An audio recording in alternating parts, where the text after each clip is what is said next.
सबसे महत्वपूर्ण गारंटी जो मुझे इन सातों गारंटी में लगती है, क्योंकि मैं उदयपुर में पला बड़ा, घर की आर्थिक स्थिति तो बहुत अच्छी नहीं थी, लेकिन अंग्रेजी मीडियम स्कूल में डालने का एक निर्णय मेरे माता पिता ने लिया। तीनों भाई पेट काट कर हम तीनों को उन्होंने अंग्रेजी माध्यम स्कूल में पढ़ा, पुराने का 4 दशक पुराने का। इन लोगों को परेशानी क्या है कि गहलोत साहब ने अंग्रेजी मीडियम स्कूल खोल दिए, तो वो भारतीय जनता पार्टी के नेता जिनके अपने बच्चे लंदन और न्यूयॉर्क में पढ़ते हैं और ट्विटर पे फोटो डालते हैं कि देखिए मेरी बेटी वहां से पढ़कर आई या वहां पढ़ने जा रहा है बेटा, लेकिन एक मजदूर किसान छोटे व्यापारी का बच्चा कहीं अंग्रेजी में बात करने लग जाए राजस्थान का, इनसे मुकाबला करने लग जाए, इनकी आंखों में आंखें डाल के इनसे सवाल पूछने लग जाए तो नहीं आपत्ति। बुला लीजिए अपने बच्चों को पहले लंदन और न्यूयॉर्क से, फिर बात करिए अंग्रेजी माध्यम स्कूलों के खिलाफ। ढोंग देखिए, ये दोगलापन देखिए। मेरे बच्चे तो पढ़ेंगे लंदन में, लेकिन मेरे घर में जो काम करता है उसका बच्चा मजाल है कि किसी अंग्रेजी मीडियम स्कूल में जाए। ये क्रांति जो गहलोत साहब लाए, जो कांग्रेस की सरकार यहां लाई राजस्थान में, मुझे लगता है वो क्रांति सब गारंटियों से ऊपर है। पूरा देश बात कर रहा है। 98 लाख परिवार अपने बच्चों को जिन अंग्रेजी स्कूल मीडियम स्कूल में भेजने लगे, सोचिए कि सामाजिक दृष्टि से एक नया बैलेंस बन रहा है। जो निशक्त माने जाते हैं उनको शक्ति दी जाती है, उनकी अगली पीढ़ी को शक्ति दी जाती है। जब अगली पीढ़ी तक को शक्ति देने की बात हो जाए, ऐसी सरकार को फिर से आना होगा। तवे पे जब रोटी होती है, जल्दी पलट दो तो वो कच्ची रहती है। अभी रोटी पलटने का समय नहीं, अभी रोटी को और पकना है। ये सरकार 5 साल फिर से दोहरानी है, ताकि मेरे और आपके जैसे हमारे घर में जो काम करते हैं, जो ठेला चलाते हैं, जो रिक्शा चलाते हैं, जो सब्जी बेचते हैं, उनके बच्चे भी अंग्रेजी माध्यम स्कूल में पढ़ सकें। मैं आज सिर्फ एक गारंटी की बात करूंगा, क्योंकि ये गारंटी मुझे भावुक कर देती है, क्योंकि मैं उस दौर से गुजरा हूं जहां 2 वक्त की रोटी न भी हो तो अंग्रेजी माध्यम स्कूल में पढ़ाया, उसका नतीजा हम तीनों भाई बहनों को मिला। ऐसे अगली पीढ़ी में निवेश किया जाता है। तो गहलोत सरकार ने अगली पीढ़ी में निवेश किया है, उसके जवाब में आपको इसी पार्टी में फिर से निवेश करना है, ताकि रोटी पूरी पके।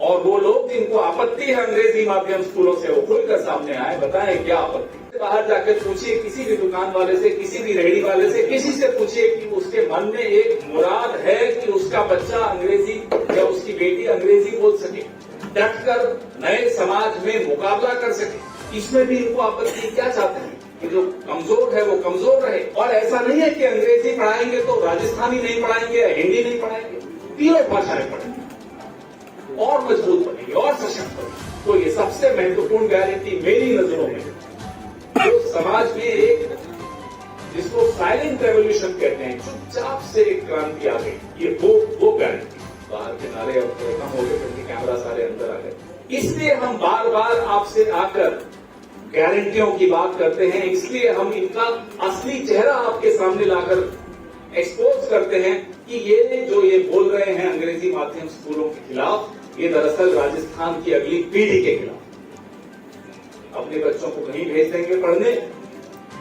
हमारे आपके बच्चों को अंग्रेजी माध्यम में नहीं पढ़ेंगे। क्यों? आज इस प्रेस वार्ता के जरिए मैं भारतीय जनता पार्टी के उन दोगले नेताओं से ये सवाल पूछना चाहता हूं, आप अपने बच्चों को विदेश से वापस कब बुला रहे हैं कि नहीं पढ़ने देंगे, अब वो भी नहीं पढ़े? और अगर नहीं बुला रहे, माफी मांगे राजस्थान के लोगों से, राजस्थान के बच्चों से, बच्चियों से, कि वो उनको अंग्रेजी माध्यम में नहीं पढ़ने देना चाहते। आखिर क्यों? इसका जवाब दें, नहीं तो वोटर जवाब देने को तैयार बैठा है। सर एक एक करके पूछे। सर 2003 में जब वसुंधरा सरकार आई थी तो कुछ चुनिंदा मॉडल इंग्लिश मीडियम स्कूल लेके आई थी, जिसे गहलोत सरकार ने 2008 में आते ही बंद करवा दिए। उस समय ये क्रांति चली गई थी या अभी बंद हो गई? क्योंकि उन स्कूलों में जो त्रुटियां थी उन्हें दूर करके अब जिस तरीके से वो स्कूल खोले गए, त्रुटियां दूर करना हर सरकार का एक काम होता है। तो जो कमियां हैं इंग्लिश उन मीडियम कमियों को को दूर करके अब जिस तरह से अंग्रेजी मीडियम स्कूल्स न केवल खुले हैं, उनको जो रिस्पांस मिला है यहाँ के लोगों को, उससे आपको मालूम पड़ता है कि एक दो मॉडल स्कूल खोलने से अच्छा जिस तरह से इन्होंने पूरे राज्य में खोल दिया। कल पुलिस वालों को दौड़ा दौड़ा कर उत्तर प्रदेश में गुंडों ने पीटा। अरे अपना राज्य जाकर संभालिए ना। सुबोध कुमार सिंह पुलिस का एक अधिकारी था, उसकी हत्या कर दी गई। संभालिए ना। यहां आकर मेरे राज्य का माहौल क्यों बिगाड़ा? अपना राज्य संभलता नहीं है, चले आए यहां माहौल बिगाड़। राजस्थान की जनता जवाब दे। आग लगाई गई है, भ्रष्टाचार की फाइलें हैं, उन्हें जलाने की। अब आईटी के कमरे में आग लगी थी, उसमें कौन सा भ्रष्टाचार का फाइलें हैं? गुजरात और उत्तर प्रदेश में हर बार चुनाव से पहले ऐसे ऐसे फाइलों में आग लगती है जहां मालूम है कि कुछ हुआ, लेकिन अब तो ऐसी बेशर्मी का आलम है कि सीएजी की रिपोर्ट्स आती हैं तो रिपोर्ट लिखने वाले पे कार्रवाई हो जाती है। ये लोग भ्रष्टाचार की बात कर रहे हैं, बताइए। जिस तरीके से पिछली बार बताइए लोकपाल का नाम क्या है? किसी को नहीं मालूम। कौन है लोकपाल इस देश में? नहीं मालूम। लोकपाल का आंदोलन कितना बड़ा था। आज मुझे अभी गूगल किए बगैर मुझे नहीं मालूम पड़ेगा लोकपाल कौन है।